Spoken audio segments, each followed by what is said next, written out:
Shalom, salam sejahtera untuk kita semua. Pada kesempatan kali ini saya akan membuat video untuk memenuhi mata kuliah saya, yaitu UAS Perjanjian Baru, untuk membuat video perjalanan Rasul Paulus dari perjalanan pertama, kedua, hingga ketiga. Dalam video ini kita akan menelusuri kisah perjalanan luar biasa dari salah satu tokoh terbesar dalam sejarah gereja, Rasul Paulus.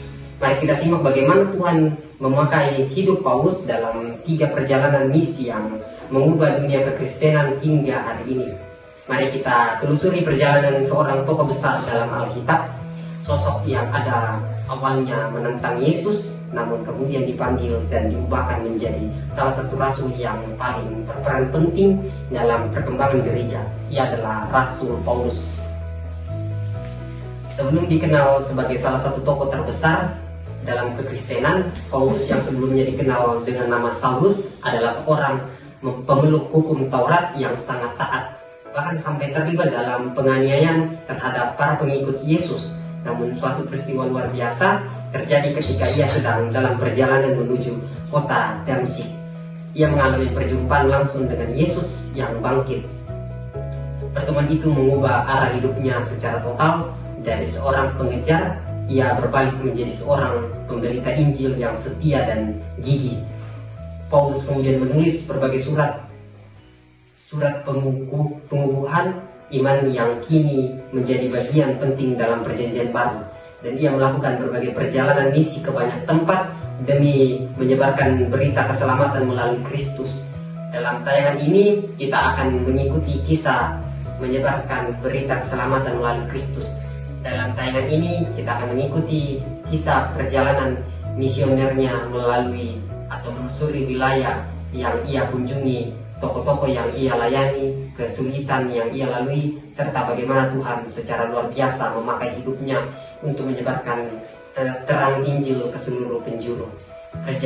Perjalanan misi pertama Paulus menjadi titik awal dari pelayanan yang kelak membawa pengaruh besar bagi sejarah kekristenan dan di dunia.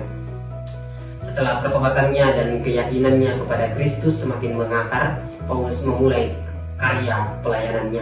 Ia menetap di Damsyik selama sekitar 3 tahun, namun kemudian menghadapi ancaman dari orang-orang Yahudi yang berusaha membunuhnya.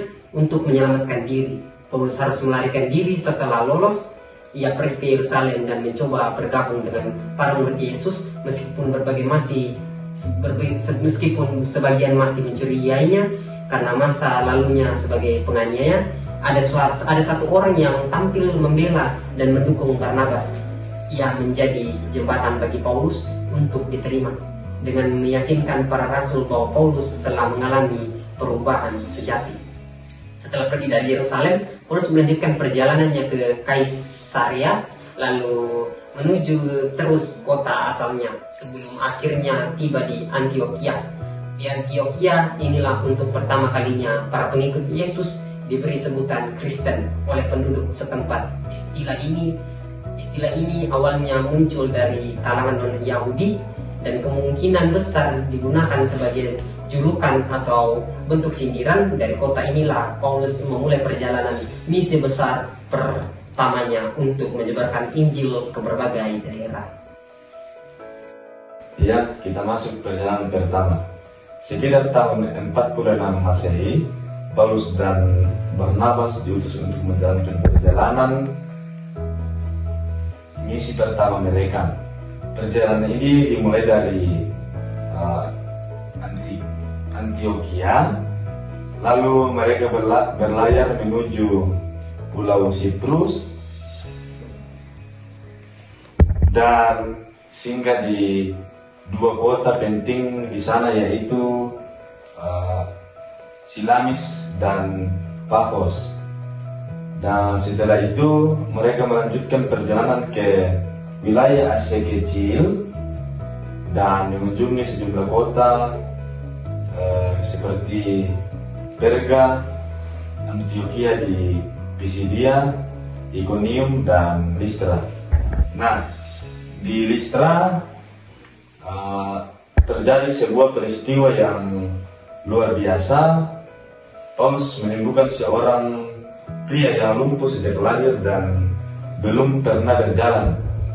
Ketika melihat bahwa pria itu memiliki iman, Paulus berseru agar ia berdiri.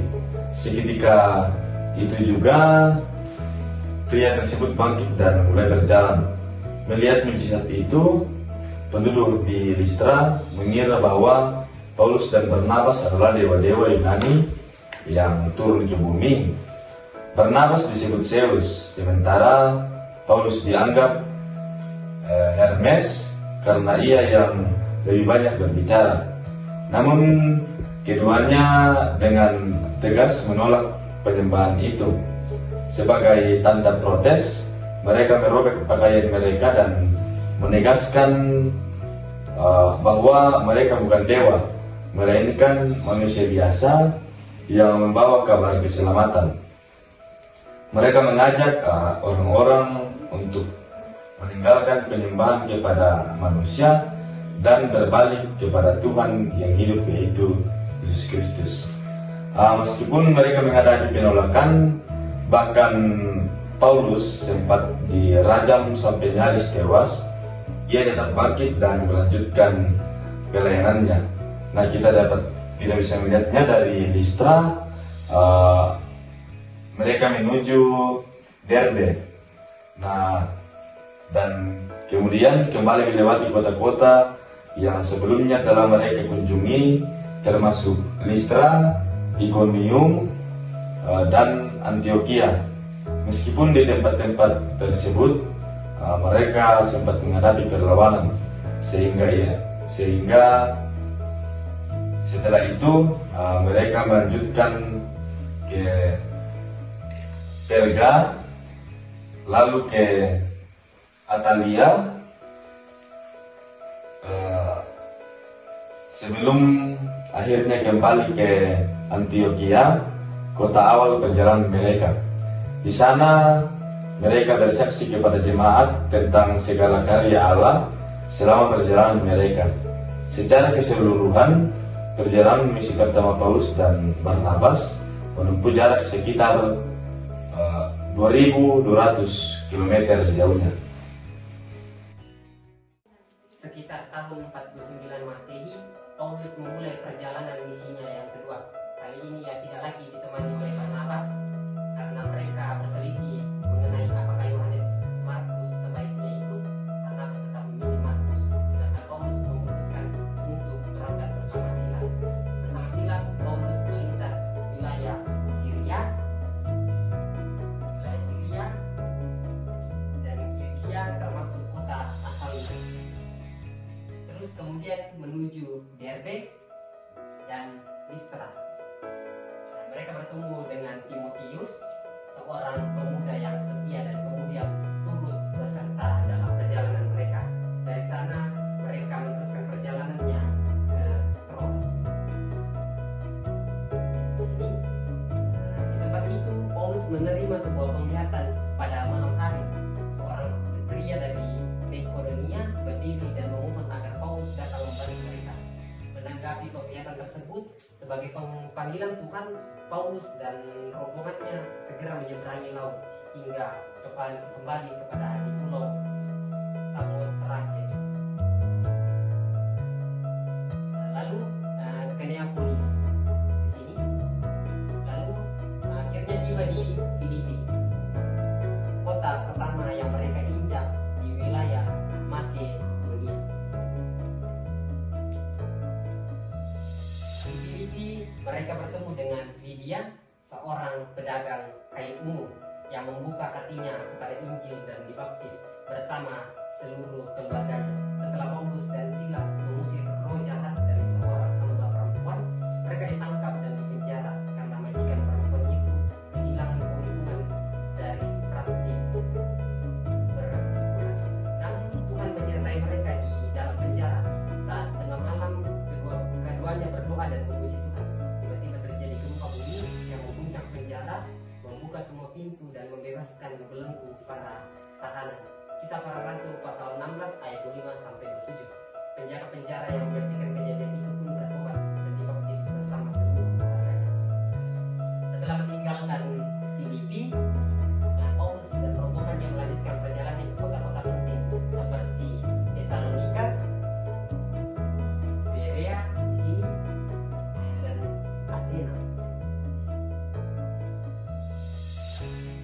hingga akhirnya tiba di Korintus. Tiba di Korintus, Paulus menetap selama kira-kira 1,5 tahun. Selama di sana, ia menulis 2 surat penting, 1 dan 2 Tesalonika. Perjalanan dilanjutkan dari Korintus ke Kenkrea. Di sini, Kenkrea. Lalu ia menyeberangi laut menuju Efesus. Ini, ya, setelah sehingga di Efesus mereka berlayar ke Kaisarea.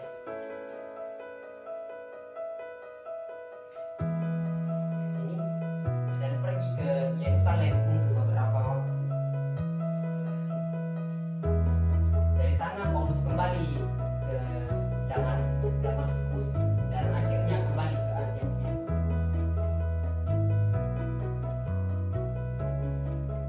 Tempat awal ia diutus. Secara keseluruhan perjalanan misi kedua ini menempuh jarak sekitar 4.500 km.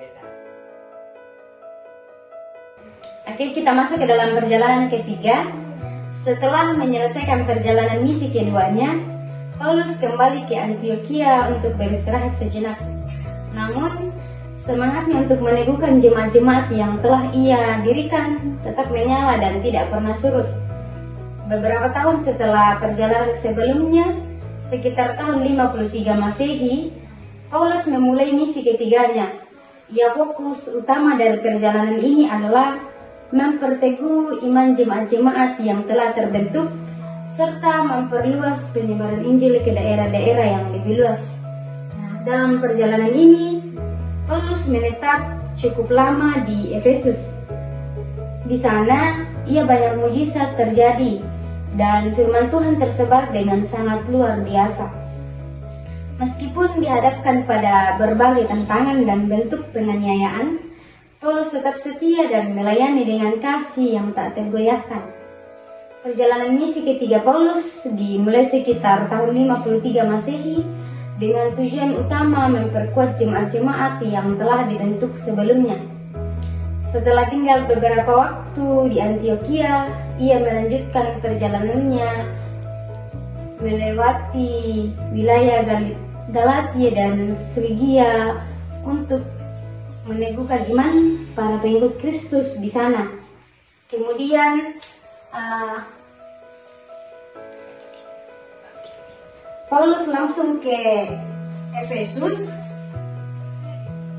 tidak lagi mengganti jalur utara seperti sebelumnya. Nah, di Efesus, Paulus menetap cukup lama, sekitar 3 tahun untuk melayani dan memberitakan Injil.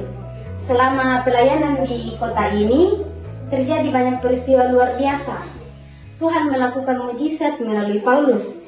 Bahkan benda-benda miliknya seperti sapu tangan dan kain yang disentuhkan kepada orang sakit mampu menyembuhkan dan mengusir roh jahat. Namun, tidak semua orang berhasil meniru kuasa itu. 7 anak iman Skewa mencoba mengusir roh jahat dengan menyebut nama Paulus, tetapi justru dipermalukan karena tidak memiliki kuasa sejati. Kejadian-kejadian tersebut mengguncang banyak orang yang hingga terjadi pertobatan besar-besaran. Banyak yang bertobat dan secara terbuka membakar buku-buku sihir sehingga sihir mereka sebagai tanda meninggalkan kehidupan lama. Penyebaran Injil pun semakin meluas. Selama di Efesus, Paulus juga menulis surat pertamanya kepada jemaat di Korintus sebagai bagian dari pelayanannya yang terus berkembang. Setelah mengunjungi wilayah Makedonia, Paulus singgah di Filipi. Kemudian beberapa kota lainnya di daerah tersebut. Selama berada di Makedonia, ia menulis surat kedua kepada jemaat di Korintus serta surat 1 Timotius dan Titus.